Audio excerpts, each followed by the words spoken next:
Nope. Hey, Mike. Hope you're feeling good. Staying warm.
Triple play, the Giants over there.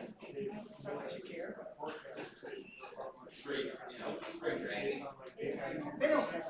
Please no. Okay, it's 5:45. We'll call the meeting to order. Thanks everyone for being here tonight for our February 23rd, 2026 special board meeting. We'll start with roll call. Amy Riddle Swanson. Here. Abe Smith. Here. Dominique Stewart. Here. Rachel Henderson. Here. Dale Galkey. Here. Amber Kirsting. Here. Emily Hines. Here. Michelle Dupree. Here. Angela Wolf. Here. And we have a quorum. Let's stand for the pledge of allegiance. To the flag of the United States of America and to the republic for which it stands, one nation, under God, indivisible, with liberty and justice for all. Under mission statement, the school district of the Menominee area, by embracing the unique needs and using the strengths of our diverse community, is dedicated to preparing all students to become lifelong learners, caring individuals, and responsible citizens.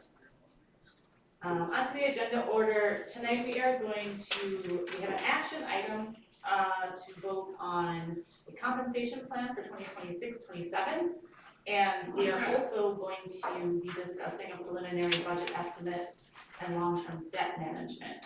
And I think it would be worthwhile to have those discussions before we vote on our compensation plan. Are there any objections to moving the whole action agenda to after those discussion items? So to clarify, you want to take the entire discussion agenda, item 5, and just move it before item 4? That's correct. No objection here. Okay, any objections? All right, then we'll go ahead and do that. Thank you. We have no recommendations or commendations tonight, but it is Public Schools Week. And since we are here all gathered together, I just wanted to acknowledge that. And I just wanted to read from the National Network for Public Education. Across America, nearly 50 million children walk through the doors of public schools every day. Public schools welcome every single child who comes to them. That open door is one of the most important commitments that we make as a society. I just want to thank all of our teachers, all of our staff, all of our community members, all of our board members, and everyone who makes public education possible in Menominee. Next up, we have community communications. We've got one speaker tonight, Mike Cooper. Thank you. Good evening. What an opportunity you have. Every teacher worth their salt every day strives for a teachable moment. When you have them, the students are yours to learn what you are presenting. There are fewer, more gratifying times in a teaching career than those moments. This whole year is a teachable moment. To be alive when your country gets to celebrate 250 years, really? How special is that? Is it going to be it's going to be another 20 generations or so before this comes around again, if they're lucky. America is special and definitely worth celebrating. There are numerous venues that can be used. If you but ask, I am sure that there are plenty of people who would consider it an honor to work with you to provide the students with thoughtful and insightful lessons on the birth and the history of our nation. Please do not let this opportunity pass you by. I am but a humble and grateful citizen who is still stirred by the national anthem, and thank God for the founders who gave themselves to birth this nation. I would be happy to volunteer to work with a committee to create a program for the schools. Grab this teachable moment. Happy birthday, America. Thank you. Thank you. Next up, we have our consent agenda. I'll entertain a motion to approve the consent agenda. So moved, Dave. Second.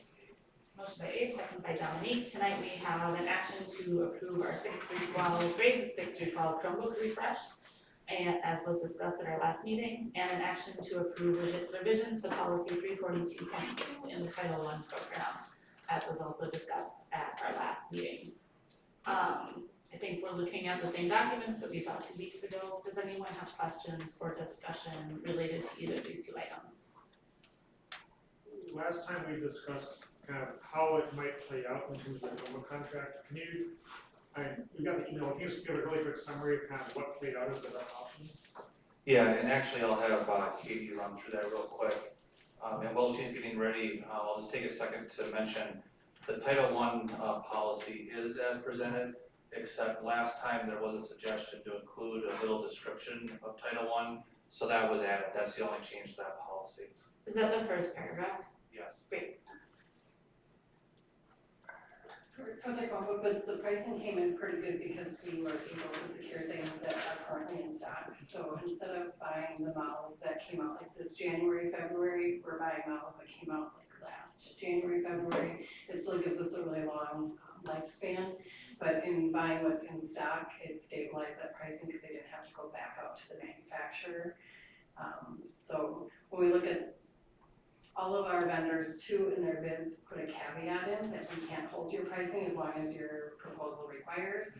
So we can only guarantee the pricing if we still have these in stock or for the shortened period of time.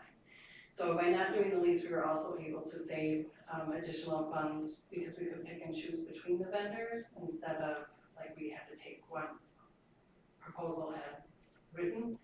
So we were able to save $1 a license times 1,800, right? For so we were able to award that to one vendor. The insurance that we currently use, though, work with any partner. So even if we don't buy the devices from them, we can do the insurance through them. That saved roughly $38,000. So we were able to save almost around $40,000 just by selecting between the vendors as well. That's great. Thank you for your fast action and open-mindedness about how to pursue that. That's great. Jack, I was gonna say the same thing. Thank you for doing that work and for coming up with the best deal. Any other questions or discussion about either the Chromebook refresh or the Title I updates? All right, seeing none, let's vote.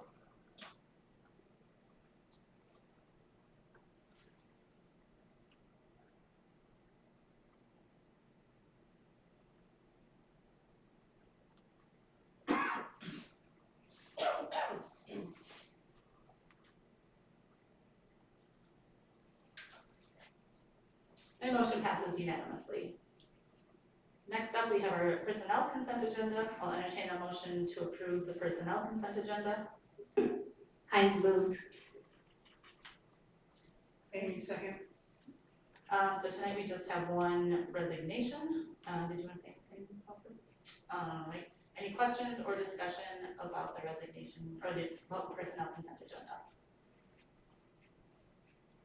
All right, seeing none, let's vote.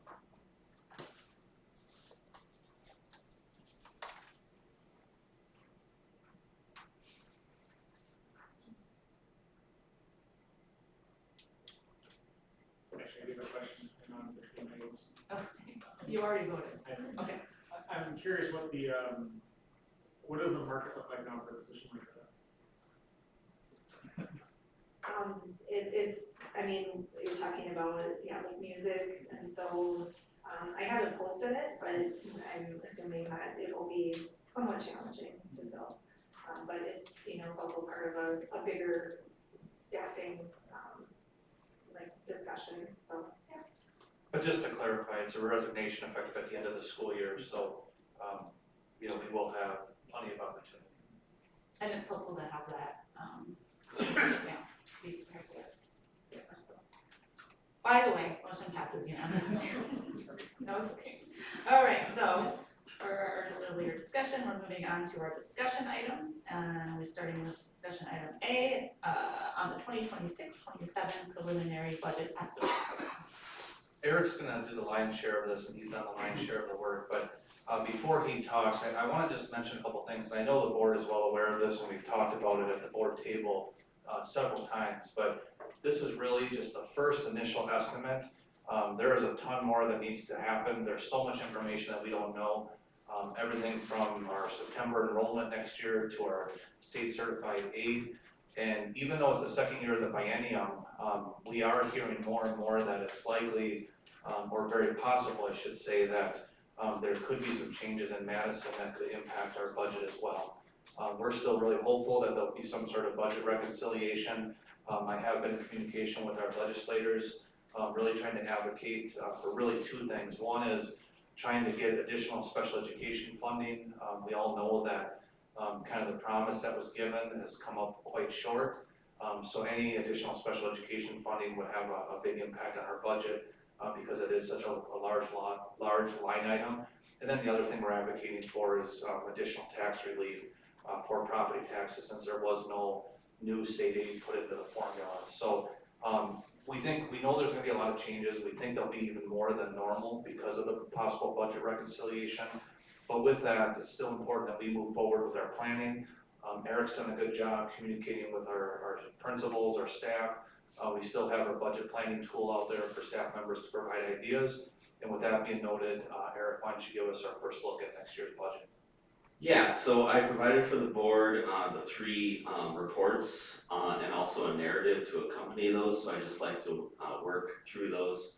Again, this is for the 26-27 budget year. So the first form has in bold some assumptions, as you can see there.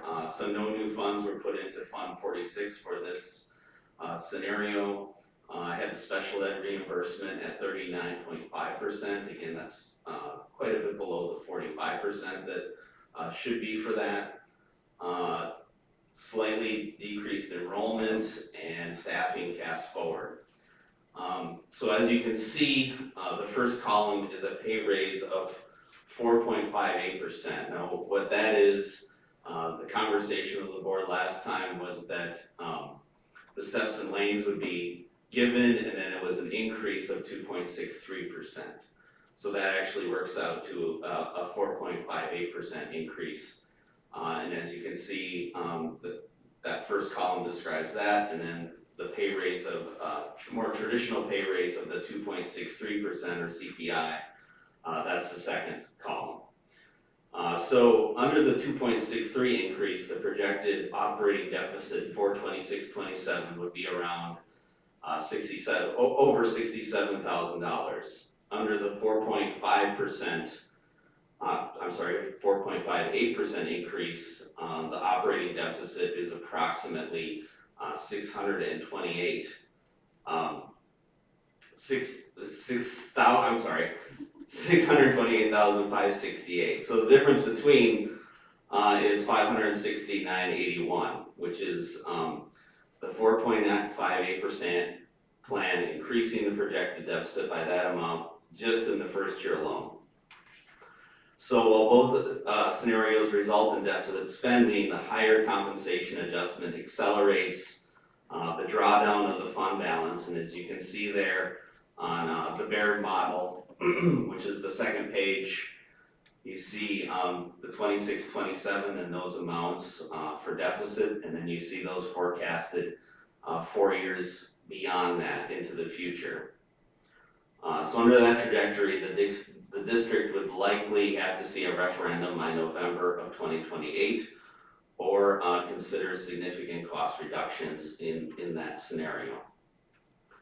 You will also notice on that page that the mill rate drops significantly beginning in the 28-29 school year and then continues beyond that point. So this is due to longer-term debt being paid down to a level where additional borrowing capacity could become available.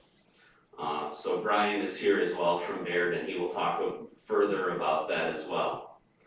The enrollment projections using this model assume a decline of approximately 0.5 to 2% annually over the next several years. As we talked about, this is not an unusual thing for Menominee, but it's the statewide trend.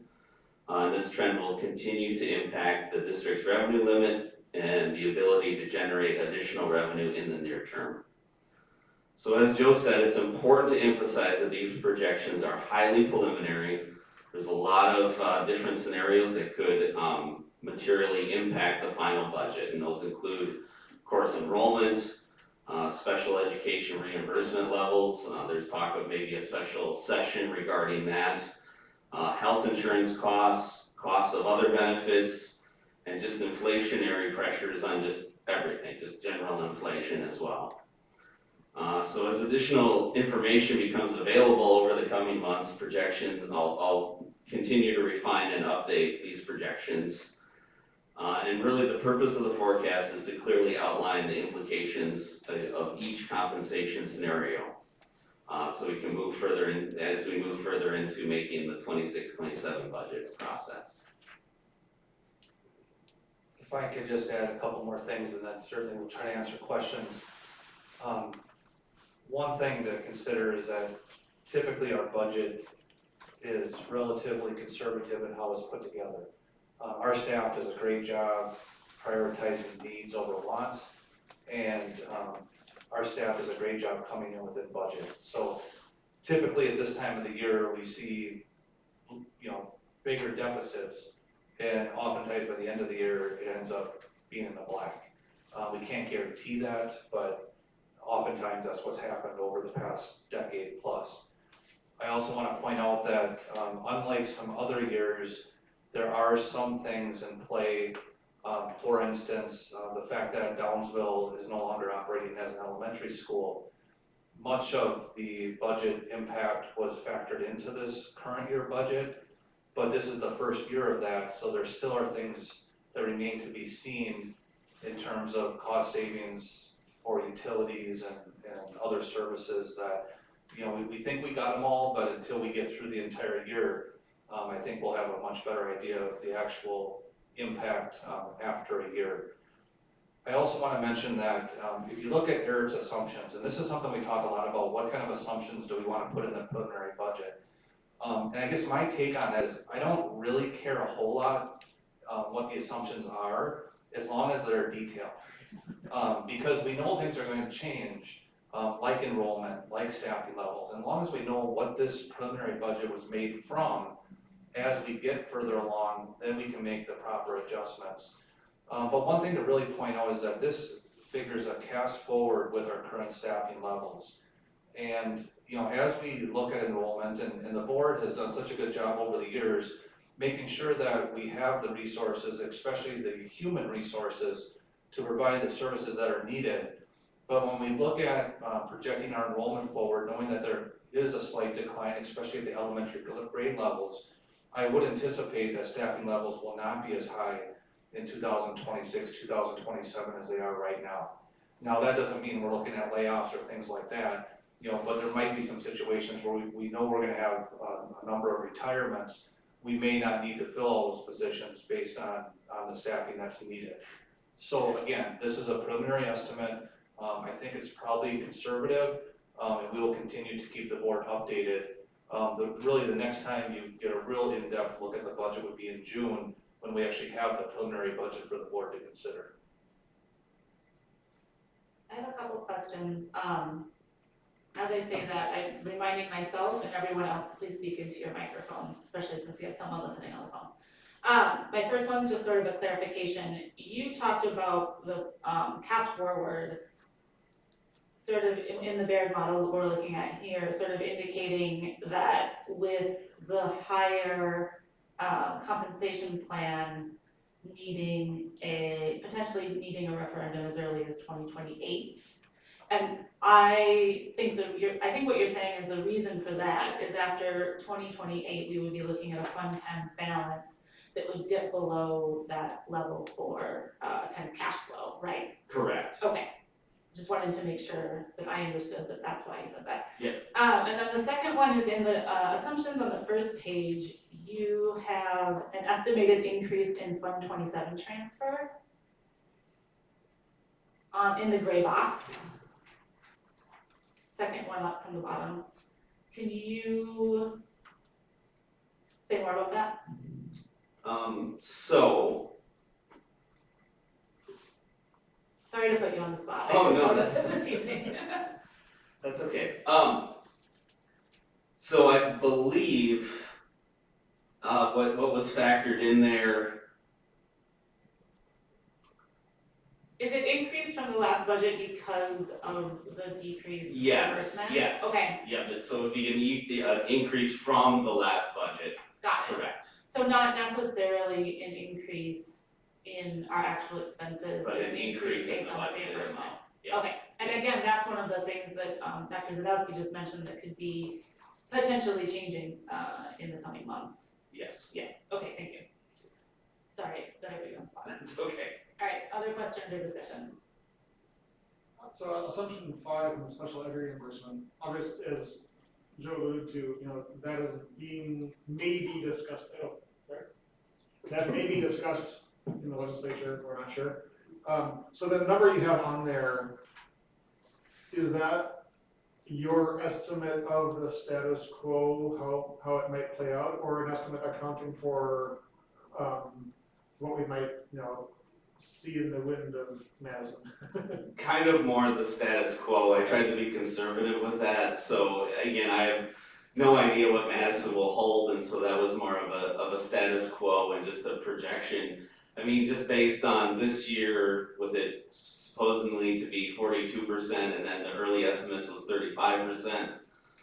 It's best to go conservative, I guess, with those Yeah, I guess my question is like, do you think 39.5 is conservative? Enough, if nothing changes? The second year of the biennium is supposed to have another increase at the So state level. 45%, I believe, so it would be a 39.5 down from what should be 45%. Okay, all right, thanks for that reminder. Yeah, I forgot about that. Thank you. Any other questions or discussion on the preliminary budget estimate? So this is something that I'm sure we'll be talking about in the meantime, but we would come back to it for a vote in June, is that correct?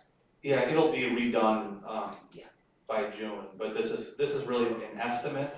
It kind of goes estimate in February, preliminary budget in June, a budget for the annual meeting in August, and then the final budget for board approval in October. Were you gonna say something? All right, other questions or discussion?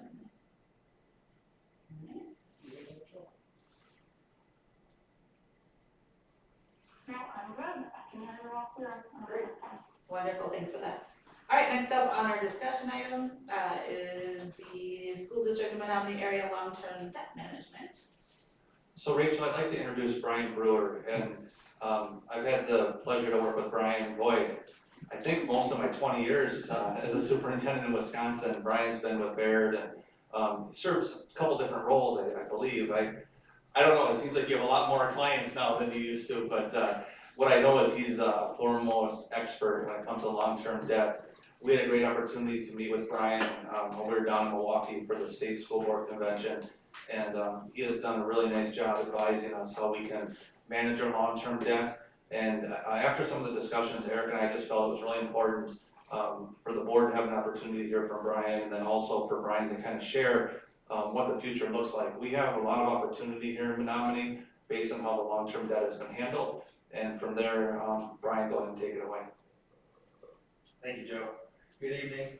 Yes, I've had the good fortune of working with the district for 20+ years, and Joe, similar time period. But with Baird for 30 years, so I've been at this for a while.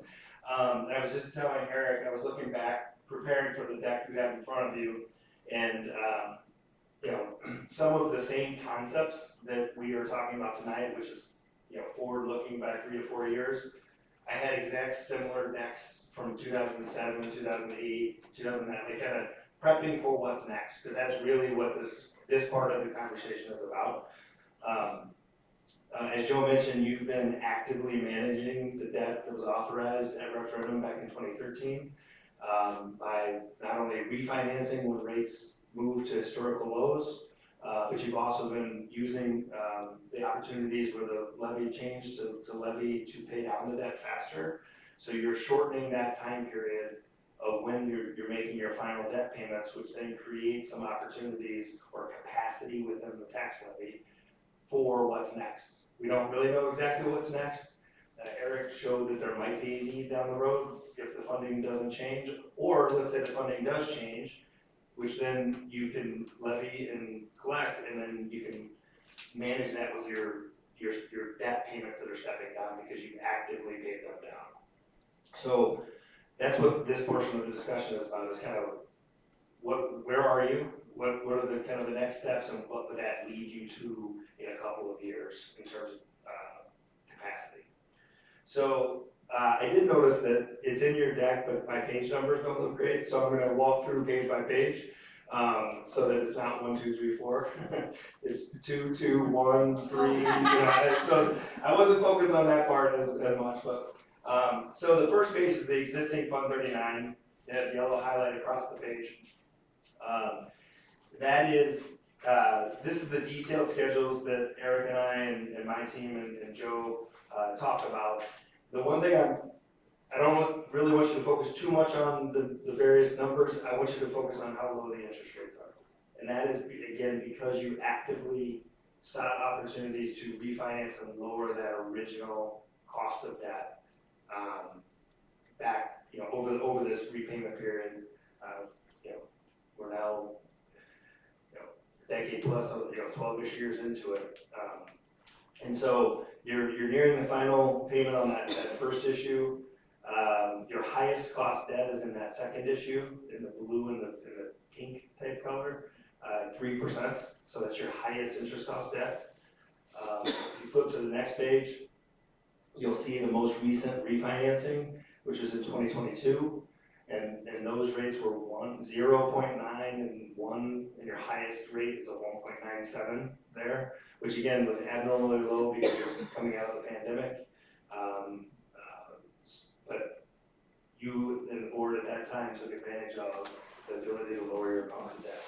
Ultimately, that leads over to the far right of that page, where your payments are leveled out at around 2.2 to 2.5 million. And then stepping down out to 2034. So if you flip to the next page, I referenced this, but this is kind of a table summary of the last 4 years of your debt prepayments and refinancings. So the table at the top shows the gross savings. That second column is about $1,350,000 of avoided interest costs, saved interest costs, because you've been paying down that debt and not incurring the long-term interest costs. The far right shows how your current balance is currently sitting at about $13.6 million outstanding to be repaid over the next 8 years. Right now you have a balance in Fund 39 of about $2.1 million, which each spring you have historically approved an action to make the transfer to pay down a portion. So I have an illustration of what that one would look like for this spring. And then at the bottom of that page, it shows the gross savings from prior debt refinancing. So during that time period, you've refinanced the debt, portions of the debt 3 different times, and that has avoided a total interest cost of $3.3 billion.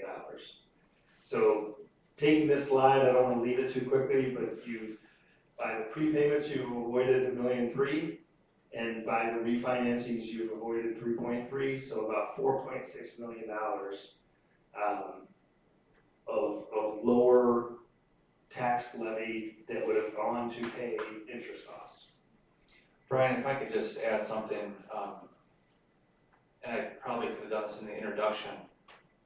When we just got done talking about the preliminary budget and how, there's a lot of pressure on Fund 10.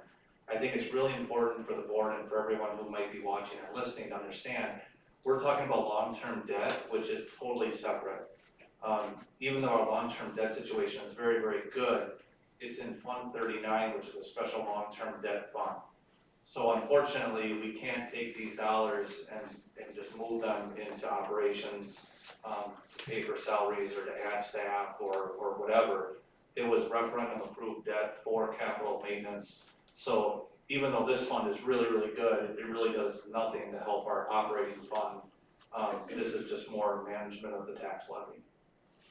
That is correct. The levy to repay the principal and interest is authorized via a voter-approved referendum. And so that's why the savings that we just talked about cannot just be transferred over to the Fund 10. In order to do that, it would be a future ask of, can we increase Fund 10 as Fund 39 steps down?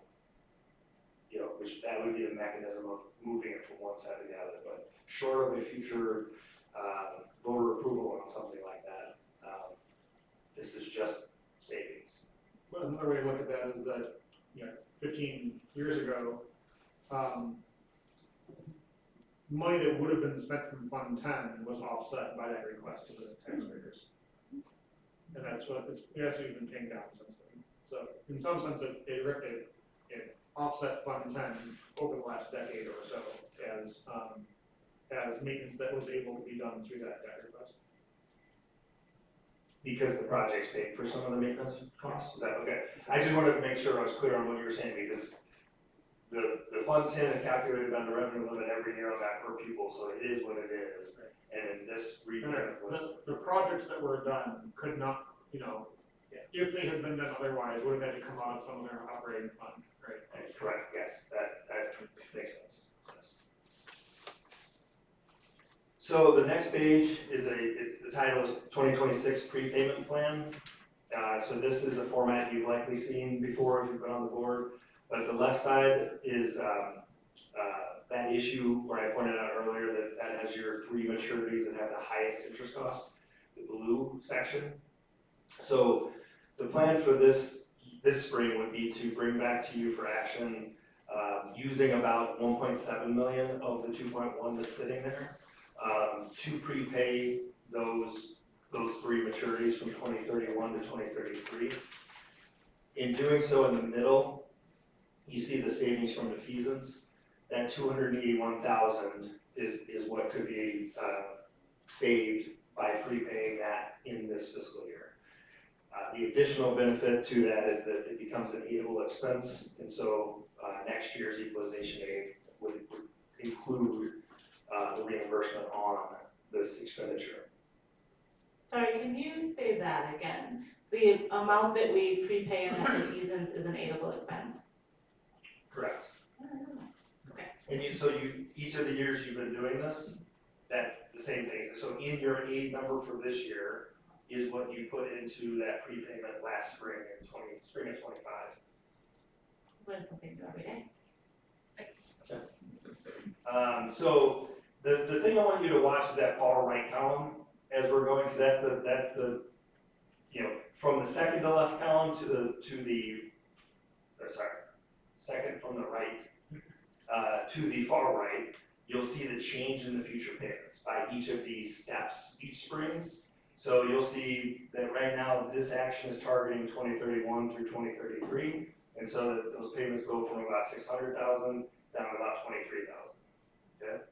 So if you just toggle to the next page and just look at that far right column again, now it's going from the 23,000 that I just talked about to 0 in those final 4 years, because what I'm doing is taking next year's budgeted figure, which again, as Joe and Eric both clearly said, budgeted because things will change, but we put a number in there just to show how it could look. In this case, we're using about $1.5 million, a little shy of $1.6 million. The savings by targeting this 2034 maturity is $182,000, which part of that is because that rate is lower, and so there's not as much to be saved. But ultimately, we're setting that, we're shortening the payments in that far right column so that we're kind of bringing it forward such that if you as a board face the next investment coming out of the next biennial budget, you'll have room in the levy to absorb whatever that potential ask is. Okay? So we showed, this is 27 spring, it's to be part of your 26-27 budget. And then the next one is a 28 spring hypothetical. And again, in this case, you have about $1.3 million for the prepayment. And it just shortens the drop point another 1.5 years or so. The savings there is less because you're starting to run out of debt to shorten that repayment period. So ultimately, the punchline of those 3 steps, if they lay out that way over the next 3 years, is that following page, which is the Fund 39 levy and future levy capacity. And so it shows how your existing levy is, for debt repayment was 4.5 in this year's budget. It's stepping down to 3.5 as a planned target for the next 2.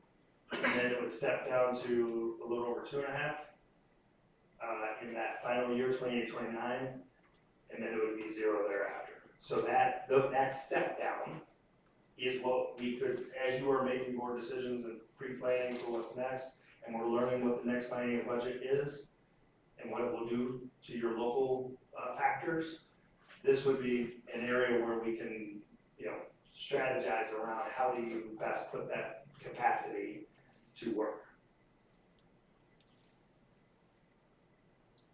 Do we have that number in terms of the mill rate difference roughly? This is like dollar amount on the total tax levy, right? Mm-hmm. You mean like the capacity that would free up at the end? Yeah, well, in terms of what that current 4.5 million going down to 0 over 4 years, what that. It's, if I remember right, Dave, it's a little over $2, maybe $2.25 is what the current debt level impacts the levy. Yeah. Because I think without the debt, the mill rate would be right around 4. Okay, thanks. And I will stand corrected if that's not right. I'm working on it. But to Brian's point there on that last, and this is the stuff I think about at night. really exciting life. Yeah, you have to go. But the timing really is pretty impeccable, and that's not to say that, a debt issue would have to occur in 2028.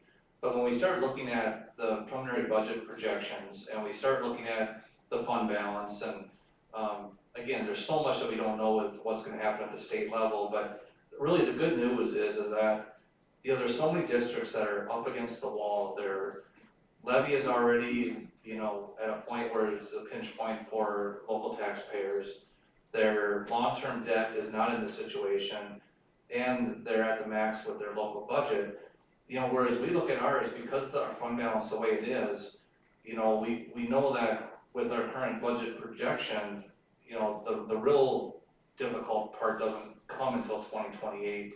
And even at that point, to Rachel's question before, it doesn't mean that the door is shut in 2028. It just means that having enough cash flow in our fund balance in order to handle all the cash throughout the year, after 2028, it's looking like either short-term borrowing or a line of credit would be needed. Well, we were in that situation just like 8-9 years ago. So it's not like that's the end of the world. But the great thing about it is that based on how we've handled the debt and based on, you know, how Brian has put this plan together, if we execute it, we get to 2028 and there's a lot of flexibility there. And whether that means, you know, that things that normally would be paid for out of Fund 10 could end up going, you know, back into Fund 39, or whether there's some sort of operational capacity. I really think there's a lot of flexibility depending on what the board and what the community wants to do at that time. So to me, the future is very, very bright. It's a lot of work and there's no guarantees, but we are set up right now in a great situation. If we plan ahead and execute, you know, what Brian was talking about, we'll be in really good shape. So Brian and Eric, is there anything else you guys wanted to share? Yes, so I wanted to say you were close. So I think what your final statement was, without it, it would be 4 something as the mill rate. You were 560 as a total mill rate. That 4.5 million divided by your 3.3 billion of total property value within the school district boundaries, equates to $1.34. So it's about 426 would be, so out of the 560. So saying it differently to Abe's question, the 4.5 million equates to about $1.34 of this year's levy. Back to your question about your reinforcement of the fact it gets aided.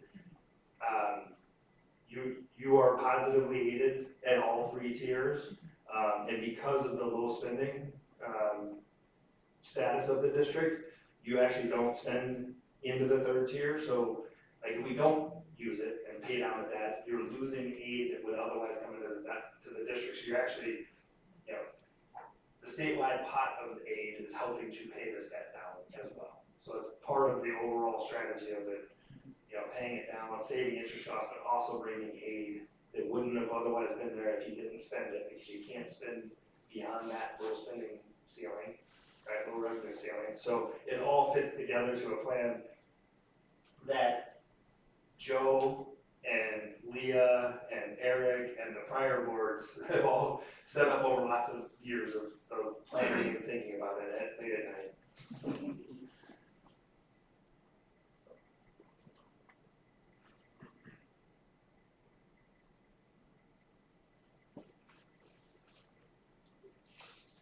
So I think my last page was just the future election cycle. Just to have that as a reference, again, as, you know, when and if needed, but it just shows you lead time for decisions leading up to putting a question on a ballot in the future. And really, I mean, it's, if we follow this next 3 springs worth of payments, your latest time period to ask would be spring of 29, but I would prefer that you think about it in spring of, or, you know, somewhere in 28 to give yourself time to think about what those plans are before you hit the drop point. You can go beyond the drop point, that's fine. It's just the levy that you've been paying down to debt will go away, the aid will go back. It'll actually go down because your expenditure goes down, so you actually it's not a full benefit of that $1.34.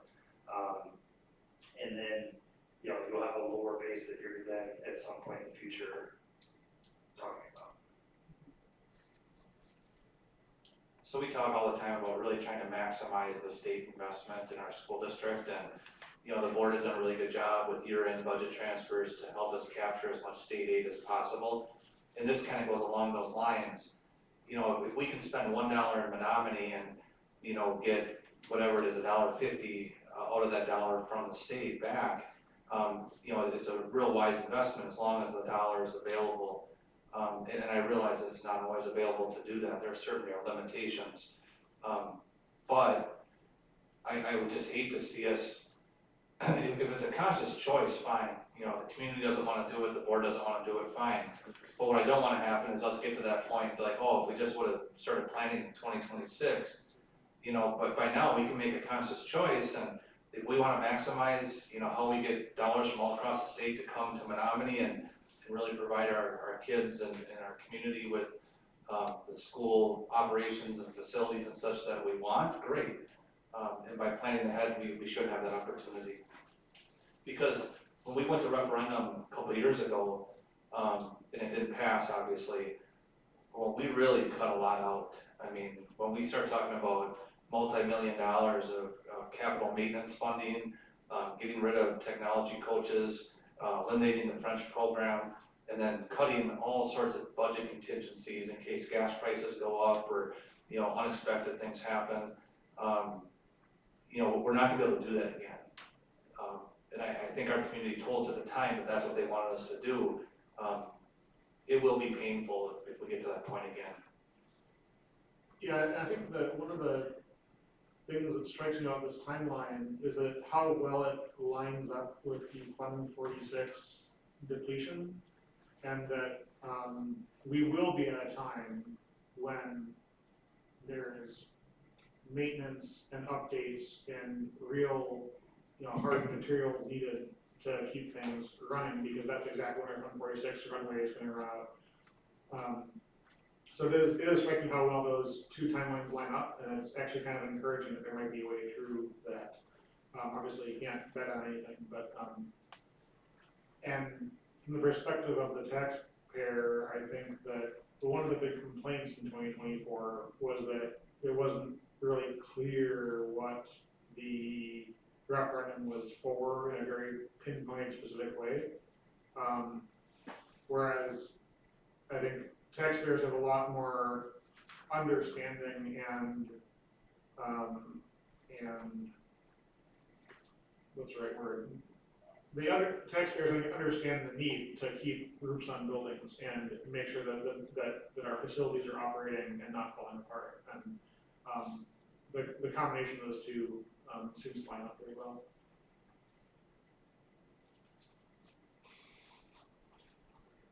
To that end, would the timing be right to take a look at the 30-year capital improvement plan, and start thinking about what are the projects that we know are coming down the road that will be unsupported at the current level of contributions?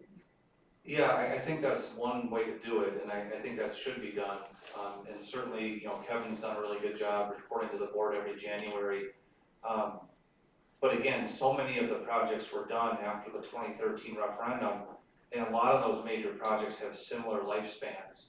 You know, roofs, boilers, you know, a lot of that stuff it's about 20 years, give or take. So yeah, I think we are gonna have to look at that list. The other thing is that I do think it would make sense in the near future to actually have a facility study completed. The 30-year capital improvement plan is terrific, but having someone come in and go a little deeper than the 30-year plan and also identify what needs maybe we currently aren't meeting or what needs are coming that we would not be able to meet. I mean, education and society continues to change.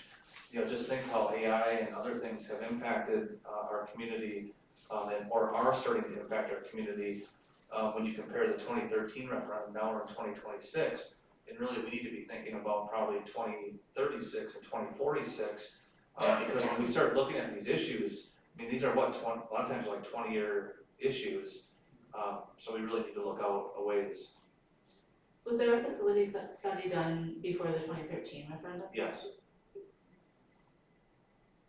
I was not here, but I know Mr. Betcher was. Mr. Betcher, do you remember the facility study? Yeah.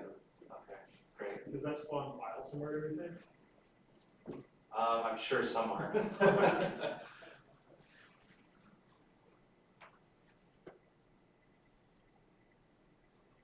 I guess you know, we're talking about potential 2028, it sounds like, capital referendum is sort of like the undertone of what's being discussed here. Maybe I'm wrong. I guess that's going to be my question. Like when we're looking at this long-term debt and the sort of drop off that happens after 2030,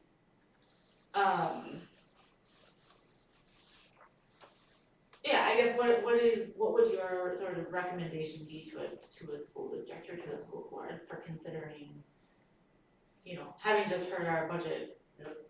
That's why I use the word levy capacity, because I don't know the exact way you would want or need to utilize the levy at that point. What I do know is that to capture any of that, capacity is going to be voter approved. So it can either be an operational for some amount, it could be, capital for some amount, or it could be a hybrid of the two. Right, but either way, to unlock this amount that you're paying down and shortening the amortization of the previous rate and saving taxpayer dollars, the only way to access it in the future is going to be a vote of some sort. And so that's kind of what I was trying to get you to. There's 4.5 million down to 0 at some point, and how that looks will change. But give us a couple of years to plan for what needs to be done for you to know the answer to how do we want to use that capacity, right? Are there next steps coming out of this discussion that we want to plan for right now? I think logically, it'll be the blink of an eye and the board will be working on the work plan, the goals that we'll be setting for the 2026-2027 school year. And I would think that a facility study would be very appropriate. I would think continued budget analysis would be very appropriate. And maybe a specific goal related to projecting out district finances and needs during the 2026-2027 school year, with the idea that that would give the board something to work towards, and then have some real data for making decisions in the early 2027 in preparation for something potentially in 2028. Does a facility study typically involve any, like community input? Yes, and we could have someone come in, there's multiple ways to have a facility study done, and we could have people come in and talk about those ways and what could or could not be included. But generally, yes, facility studies include input from the community, from staff, certainly from the board and administration, and in some cases, students and others. So yeah, that makes a lot of sense. So that might be something we would start discussing later this spring in terms of getting someone in to talk about the potential. Alright. Other questions for, Mr. Brewer? Or a discussion on the debt levy management? Not a question, but I really appreciate you going through each slide. It was very easy to understand, and I appreciate that. Thank you. A lot of practice. Yeah, I agree. I tried to not have you look at the number, but look at the columns what changes after each slide, so thank you. Yes, that was very well done. And thanks for being here tonight. I really appreciate it. Are we ready to move on? Next up, we have a discussion on the report on Novia's near site clinic. Terrific. So we're going to shift from talking about long-term debt to something that's a little more right now, immediate. And as the board knows, one of the ways that we handled the financial pressures that we were experiencing after the referendum failed was we made major changes to the district health insurance plan. It was not easy, and it was a pretty big lift for our staff. Changing and then moving to high deductibles and really a lot more exposure for all district employees. The great news is that the changes that we made have been very, very effective. They've really stabilized our health insurance costs. And again, where many districts right now are looking at real high double-digit increases, our premiums are projected to stay the same over the next 12 months. Along with that, though, it was very important that we considered the challenges that we were having with access to healthcare. You're all aware that in the Chippewa Valley, access has become much more difficult. The closure of a healthcare facility just added to that. So one thing that we've done is we've added a near-site clinic this year. And Samantha White, our HR director, also Eric, the business manager, have been really instrumental in that, along with our partners from Innovia.